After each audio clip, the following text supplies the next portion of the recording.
Hey, what's up everybody? TooTallToby here, and today we're going to attempt to build this part, the 0501B bearing support.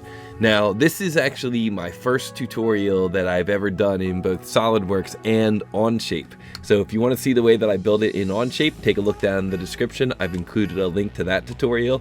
But for this tutorial, we're going to do this all in SolidWorks, so let's get into it. Ow! So we're going to jump into SolidWorks and attempt to create this model as quickly as we can. But of course, one thing that's going to help me create this model as quickly as possible is going to be working on fully supported and adequate hardware. And if you're ever in the market to get a hold of a brand new professional workstation, you want to definitely check out the crew over at mysolidbox.com. Because the crew at SolidBox will really take care of you. They'll help you spec out the appropriate computer for what you're trying to do, but they'll also make some tweaks to that computer in-house before they ship it to you. That way, as soon as you get the computer, as soon as you take it out of the box, you can be confident that it is ready to go, it's ready to rock with SolidWorks or whatever CAD system you happen to be using, and all of the appropriate performance modifications have been made. And that really alleviates a lot of stress and a lot of concern about buying a new computer. So again, if you or if your team are ever in the market for some new computers, be sure to check out mysolidbox.com. They do a lot to help support this channel, and they are a great partner in your journey through the world of 3D CAD. So let's take a look at this model. I'm going to start the video, which is going to start the timer. And like I said, I'm going to try to create this as quickly as I can. But as always, I am going to take just a few moments to kind of come up with a game plan.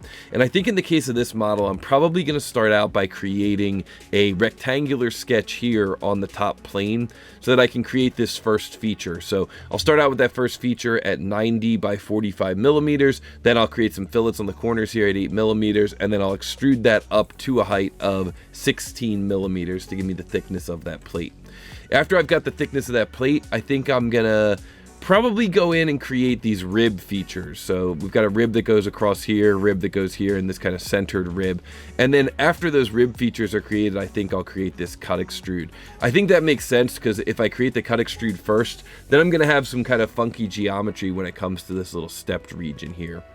And of course, I'm going to need to shell this thing out to hollow out the base. But if I look over the print as I'm coming up with my game plan, I'll notice that the print has a wall thickness of 2, a wall thickness of 2, and then a wall thickness of 4 here. So it's a non-uniform shell, and that's a pretty cool feature in SolidWorks that I can show you as we go through this tutorial today.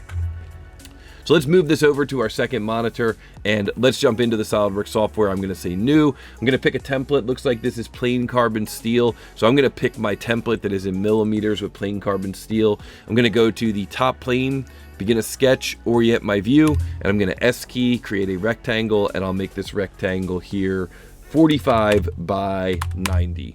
And then I will take this line and give it a midpoint relationship to the origin, and then S key extrude and bring that up to a height of 16. You know, once again, using the S key, one of my favorite commands in SolidWorks, I'm going to press the S key again on my keyboard and jump into the fillet command. I'll give this thing a fillet radius of 8 millimeters, pick those two edges, and then I will right mouse button to finish that command. You know, learning how to use your right mouse button to finish commands is another really useful shortcut in SolidWorks. Now I'm ready to shell this thing, and so I'm going to go to the command features shell, and I'm going to choose to apply a wall thickness of 2 millimeters to the bottom of this part. Now if I do that and I right mouse button to finish the command, every wall is going to be 2 millimeters, but that's not what I want. I actually want this wall here to be 4 millimeters. So let's just do a quick sanity check. I'll pick that face, I'll hold control, I'll pick this face, and then I'll look down in my status bar, and I can see that the distance between those two faces is currently 2 millimeters. All right, let's edit that feature, the shell, right mouse button, edit feature. And let's say down here in the bottom, we want to use a multi-thickness shell, and we'll type in a value of 4, and we'll pick this face up top here. And so now SolidWorks knows that when we go to thicken that face, instead of making it 2 millimeters, we're going to make it 4 millimeters. So we hit the green check mark, we pick this face, we hold control, we pick this face down here, we look down in the status bar, and big reveal, boom, 4 millimeters for those faces. And of course, if we look at all the remaining faces, pick this face, hold control, pick this face, we look down in the status bar, we can see that the rest of those are 2 millimeters. And that is the multi-thickness shell command, a really handy command to know about in SolidWorks. You pick up top here the face you want to remove, you pick down below here the face or faces that you want to have the multi-thickness, and then you input the multi-thickness value, and you are good to go. So now I'm going to pick this face here, select the face, begin a sketch, orient my view with Control 8 to get normal 2. I'm going to S key, jump into the circle command and give this circle a diameter of 10. I'm going to pick this point here, hold Control, pick the center of that circle and make those horizontal, and then S key, smart dimension, and make a smart dimension here with a distance of 30 millimeters. S key, extrude, and then I will double click this face here and right mouse button to finish that command. So learning how to use those end condition shortcuts and right mouse button to finish the command, huge time savers in SolidWorks because you get to use them over and over and over again. I'll make a new sketch here on this face and I'll just sketch a line that maybe starts here and comes across like so, and then I'll create another line that goes across like so, and I will right mouse button, select midpoint, hold Control, pick this circular edge and make that concentric. And now I'm ready to use the rib command, and I talked about this rib command in another tutorial. The rib command is going to go up to next in 3 directions. So it's going to go up to next in this direction, up to next in this direction, and up to next going straight down. And of course this line is going to do the same thing, up to next in this direction, and this direction here is already terminating, and then up to next down here to the bottom of the model. So when I go to features rib and I say that I want a rib with a width of 2 millimeters, I can just press enter, enter, and boom, I'm done with that feature and I'm ready to move on with the design. Select this face, begin a sketch, orient my view. I'll just leave my view on a skewed angle here and create a rectangle with a dimension of 6 by 22. S key, extrude cut, right mouse button through all, right mouse button to finish that command. There we go. That gives us basically everything we need for the bottom of the part. Select this face, begin a sketch, orient the view. S key, line, single click to create my line going up in this direction. And that's going to go up to a distance of 40 minus 16. So remember, with auto dimension, we can do some basic arithmetic. I'm going to come back and touch the end point of that line and then come off with an arc which is tangent, but instead of being normal tangent, this is going to be an arc which is tangent to the perpendicular, and that's going to have a radius of 17.5. Single click, move my mouse over a little and close off this geometry, and then all I need to do is S key and create some smart dimensions here. Smart dimension to the center of that at 28, and a smart dimension over here to this leg of that extrusion with a distance of 53. Now I can S key, boss extrude, and that's going to go out to a height of 10 millimeters, enter, and then I'm going to move my mouse a little, right mouse button in the background, reverse direction, right mouse button again. S key, fillet, and this is going to have a radius of 4 millimeters, and I'll pick this edge, and then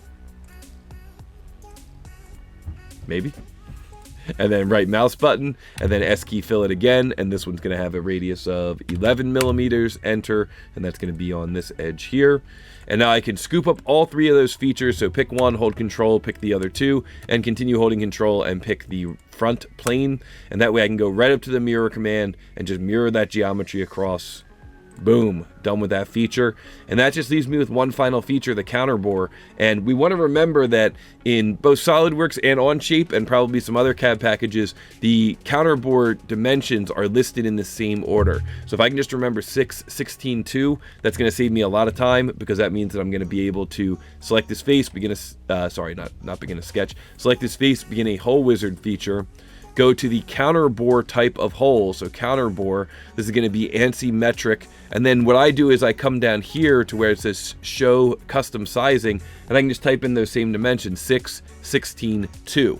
So I can just come over here, type in 6, tab, 16, tab, 2, tab. Then I can go to positions and I can drop in that counterbore hole.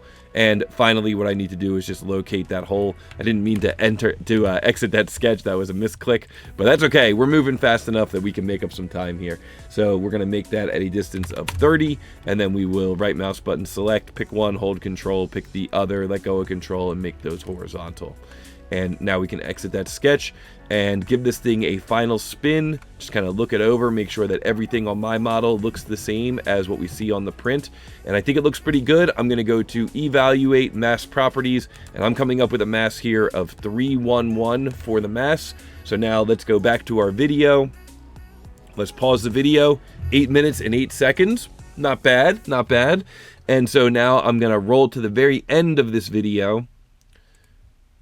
Here we go at the very end of the video, and there we go. 311, 311 is the correct answer. So I'm just going to scroll down here into the comments, and I'm going to add a comment here, and that comment is going to say, "Hi, Toby."